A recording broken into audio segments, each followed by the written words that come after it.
تو پیارے بچوں شروع کرتے ہیں. ہم غزل پڑھتے ہیں اور یہ غزل لکھی ہے شوریدہ کشمیری نے. اس سے قبل بھی ہم نے ایک غزل پڑھی شوریدہ کشمیری کی. تو اس دن ہم نے شوریدہ کشمیری کے بارے میں کچھ بتایا کہ یہ پنجورا کے رہنے والے ہیں، کشمیر کے رہنے والے ہیں.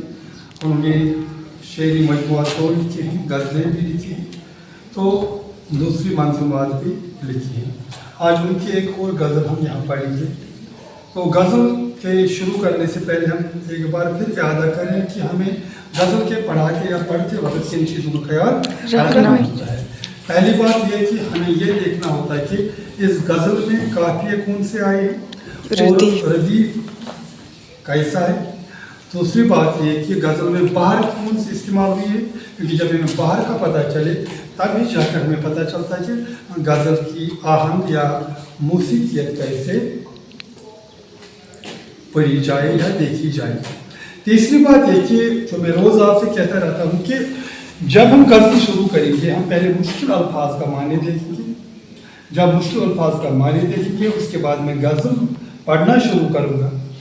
تو میرے لیے ضروری بنتا ہے کہ میں غزل کو صحیح تلفظ کے ساتھ پیش کروں.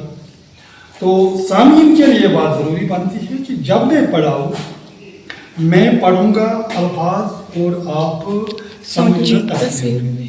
جب تک آپ غزل کو تصویروں میں سمجھنے کی شعوری کوشش نہیں کریں گے آپ غزل کے مزاج کے ساتھ وابستہ نہیں ہو سکتے.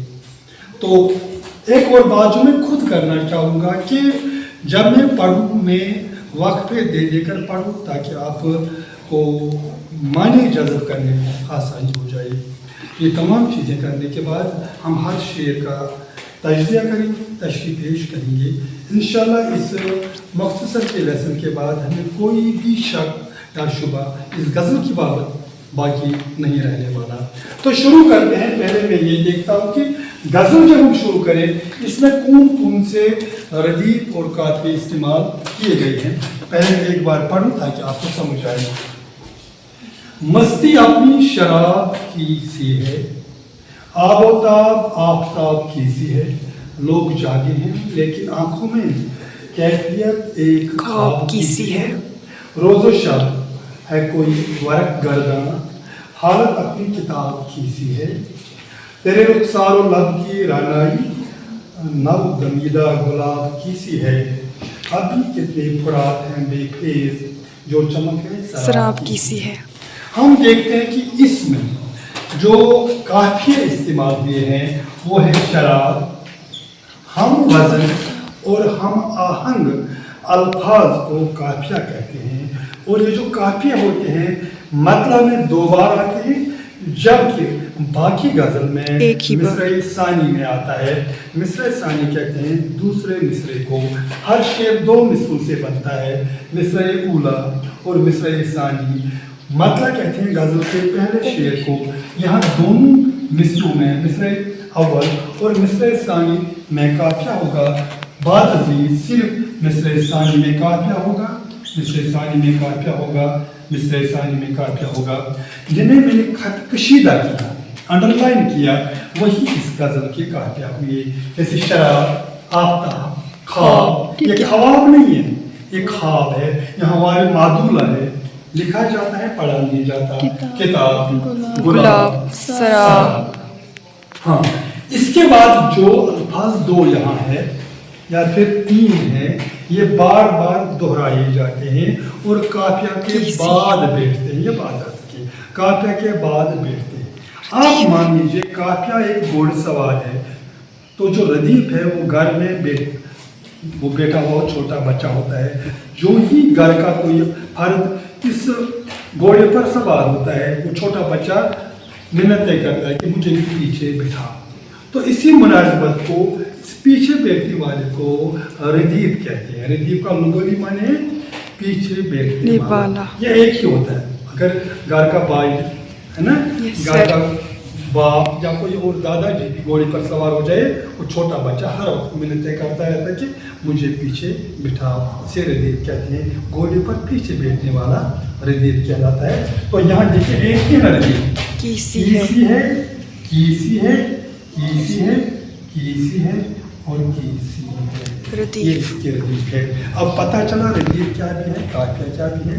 اب اس کے بعد جو میں نے دوسرا نقطہ اٹھایا تھا کہ جو مشکل الفاظ ہوں ان کے معنی پتہ ہونے چاہیے, جبھی تو سامعین ان معنی تک پہنچ پائیں گے جو اس سے مقصود ہوتا ہے. یہاں مستی ہوتا ہے نا, مستی نشہ کو کہتے ہیں. تو اسی طرح یہاں آب و تاب ہوتا ہے, چمک دمک. اسی طرح یہاں کیفیت کہتے ہیں حالت جو محسوس کی جا سکتی ہے. اسے روز و شب, روز و شب فارسی کے دو الفاظ ہیں, ایک ترکیب میں بند ہے, بیچ میں واو ہے, واو وصل ہے. تو روز و شب دن اور رات اس کا معنی بنتا ہے. ورق ہم جانتے ہیں, ورق کو ہی کہتے ہیں, گردہ کہتے ہیں پلٹنا یا الٹنا. تو اسی طرح ہمارے پاس ہے رخسار و لب. رخسار گالوں کو کہتے ہیں, لب ہونٹوں کو کہتے ہیں. رانائی خوبصورتی کو کہتے ہیں, دلکشی کو کہتے ہیں. نودمیدہ نیا کھلا ہوا, نودمیدہ نیا کھلا ہوا گلاب آپ جانتے ہی ہیں. یہاں فرات ہے, فرات کو ہم تھوڑا ڈیپ جانا پڑے گا. فرات کہتے ہیں ایک دریا کا نام ہے جو عراق میں موجود ہے. فرات سے ہمیں نسبت ایک اور چیز کی بھی ہوتی ہے. جو ہم فرات کا نام لیتے ہیں تو ہمیں تلمی یاد آتے ہیں. تلمی کہتے ہیں اشارہ کو جو کسی مشہور واقعہ کی طرف ہو. جب ہم فرات کا نام ذہن میں لاتے ہیں تو ہمیں واقعی کربلا یاد آتا ہے. یہ ایک دریا ہے جو عراق میں بہتا ہے. تو باقی جو تمام بے فیض, فیض کہتے ہیں فائدہ دلانے والا. بے فیض اس کا اینٹونیم ہوا ضروری جو کوئی فائدہ نہیں پہنچاتا ہو.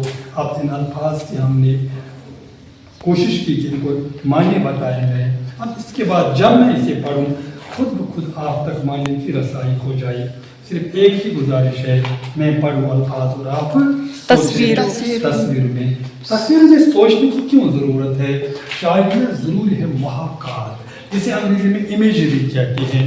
جب تک ہم تصویروں میں نہیں سوچیں شاعری کا مدعا برابر نہیں ہوتا, پورا نہیں ہوتا.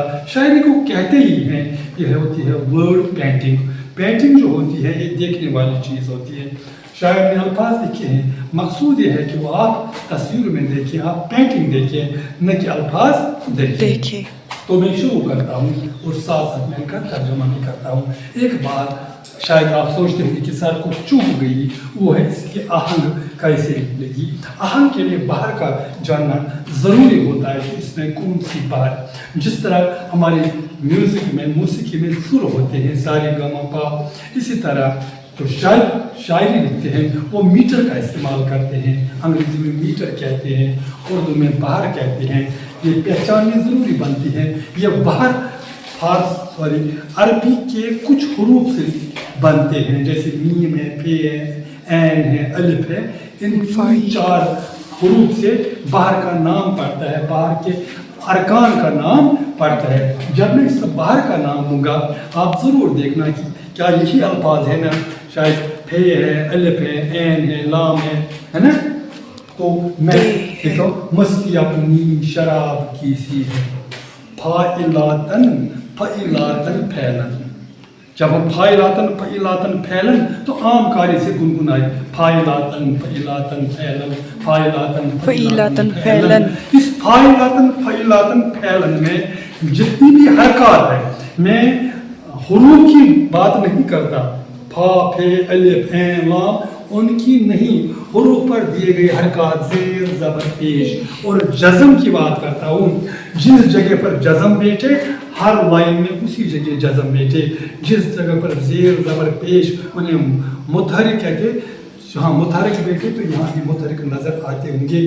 اس طرح یہ تمام مصرے اسی طرح پڑھی جائیں گے, فائلاتن پھیلن. تو میں پڑھتا ہوں.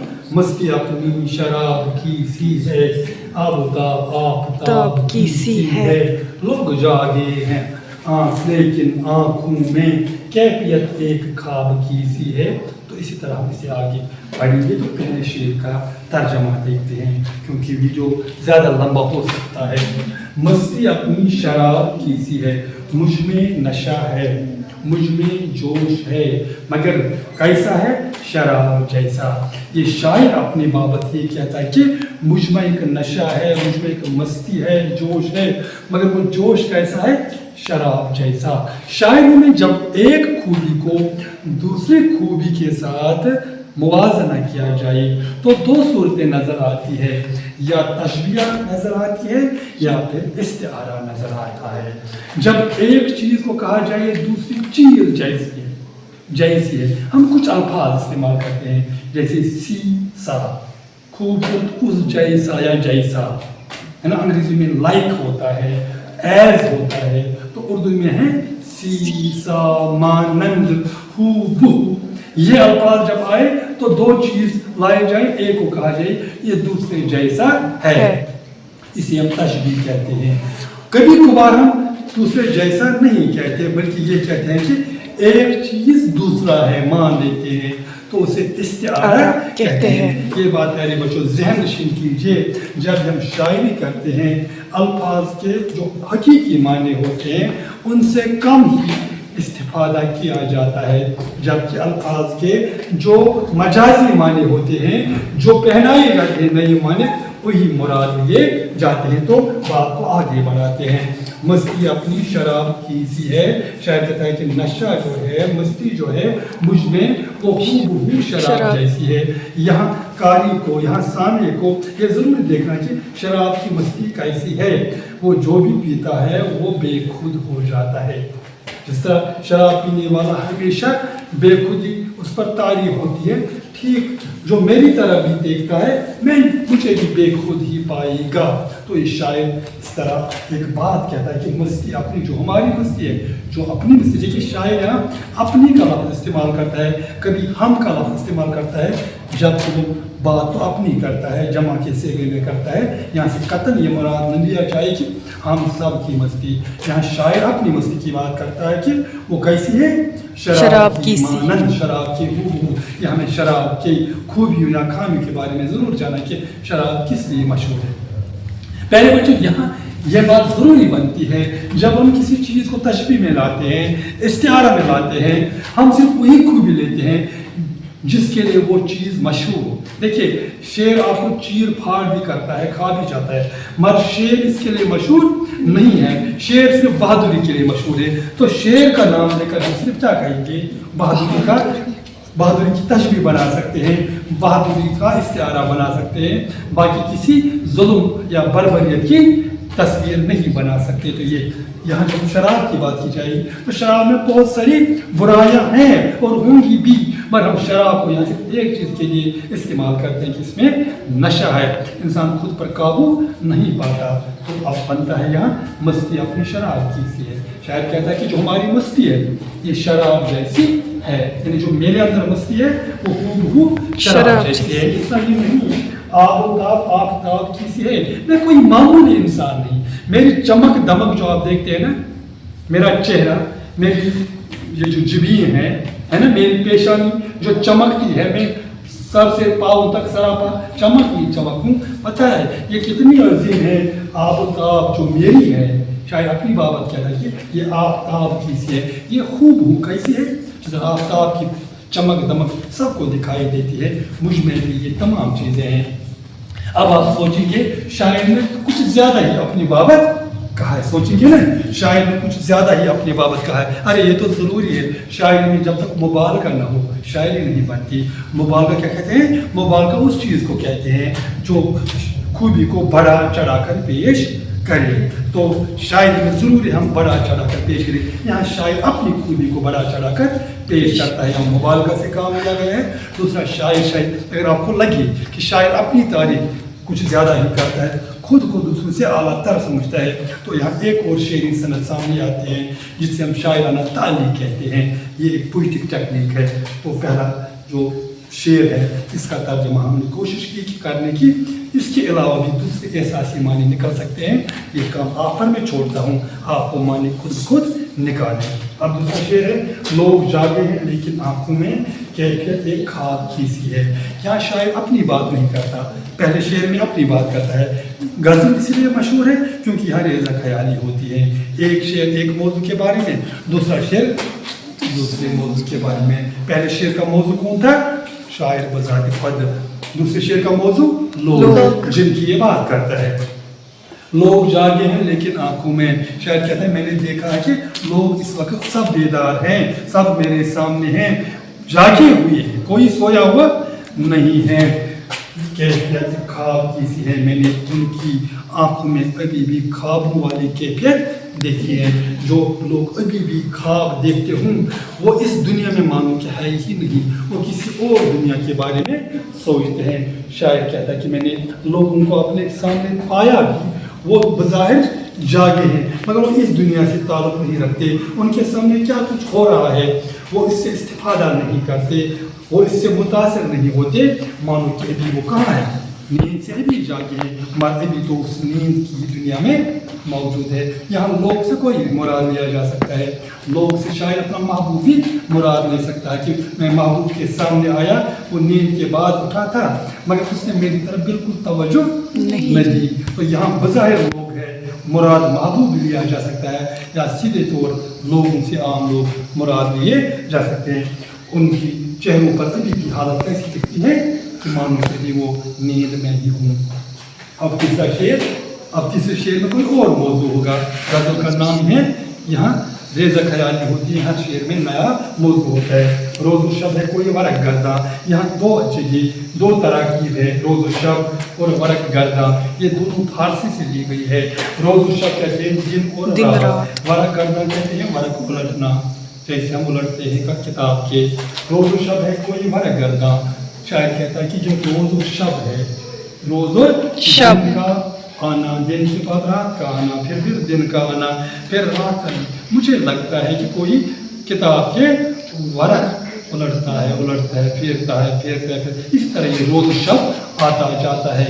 کوئی تو ہے جو دن کے بعد رات, پھر دن, پھر رات, پھر دن, جیسے کتاب کے ورق. یہ روز و شب کی کہانی ایسی ہے جیسے کوئی ورق الٹتا ہے کتاب کی, حالت اپنی کتاب کی سی ہے. ارے میں دوسروں کی بات نہیں کرتا, شاعر کہتا ہے کہ یہاں دوسرے مصرے میں دلالت کرتا ہے, میں اپنی زندگی کی بات کرتا ہوں, اپنے روز و شب کی بات کرتا ہوں, وہ دن جو راتیں میں گزارتا ہوں ان کی بات کرتا ہوں کہ میرے روز و شب میرے اپنے دس میں نہیں, بلکہ میرا روز و شب کوئی اور چلاتا ہے, کوئی میری زندگی کے اوراق الٹتا رہتا ہے. حالت اپنی کتاب کی سی ہے, میری کتاب اس کتاب جیسی ہے جو دوسروں کے ہاتھ میں ہے اور وہ اس کے ورق الٹتا رہتا ہے. یہاں بھی آپ استفادہ کر سکتے ہیں. شاعر کا اشارہ اپنی محبوب کی طرف ہو.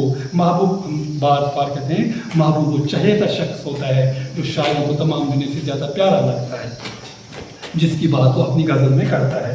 اب یہاں ایک اور شعر ہے, یہ اب شاید محبوب کو ڈائریکٹ ایڈریس کیا جاتا ہے. تو شعر ایسا ہے, تیرے رخسار و لب کی رانائی نو دریدہ گلاب کی سی ہے. شاید محبوب سے یہاں مخاطب ہوتا ہے. جب بھی شعر میں تیرا استعمال ہوگا, اس کا ہوگا, تو کسی اور کی بات ہوتی نہیں, یہ محبوب کی بات ہوتی ہے. تیرے رخسار و لب کی رانائی, اس شعر میں سراپا نگاری ہے, محبوب کے عضو کی, اعضاء کی تعریف کی جاتی ہے. تیرے رخسار و لب کی رانائی, شاعر کہتا ہے کہ میرے محبوب تیرے جو گال ہے, سرخ گال ہے, گلابی جیسے ہیں اور ہونٹ گلابی جیسے ہیں, ان کی خوبصورتی دیکھ کر. تیرے رخسار تمہارے جو گال ہے, تو رخسار کہتے ہیں چہرے کو, تو اور لب جو تمہارے ہونٹ ہے, یہ دونوں بے حد خوبصورت ہے. اتنے خوبصورت, ابھی تشبیہ دیتا ہے کتنی خوبصورت. دیکھیے تشبیہ دیتے وقت ہم دو چیزوں کو دیکھتے ہیں, ایک ہوتا ہے عارضی اور دوسرا ہوتا ہے مستقل. ایک ہوتا ہے عارضی اور دوسرا ہوتا ہے مستقل. ایک چیز ہوتی ہے کسی کے لیے مشہور, دوسرے میں یہ اتفاقاً یہ خصوصیت پائی جاتی ہے. ٹھیک بات ہے. ہم نے کلاس میں مدثر کو بہادر پایا, بہت بہادر پایا. ہر مدثر بہادر نہیں ہوتا, مدثر ہر وقت بہادر نہیں ہوتا, مگر جب ہم شعر کی بات کریں ہر شعر بہادر ہوتا ہے. ہم قطعاً یہ نہیں کہہ سکتے یہ والا شعر یا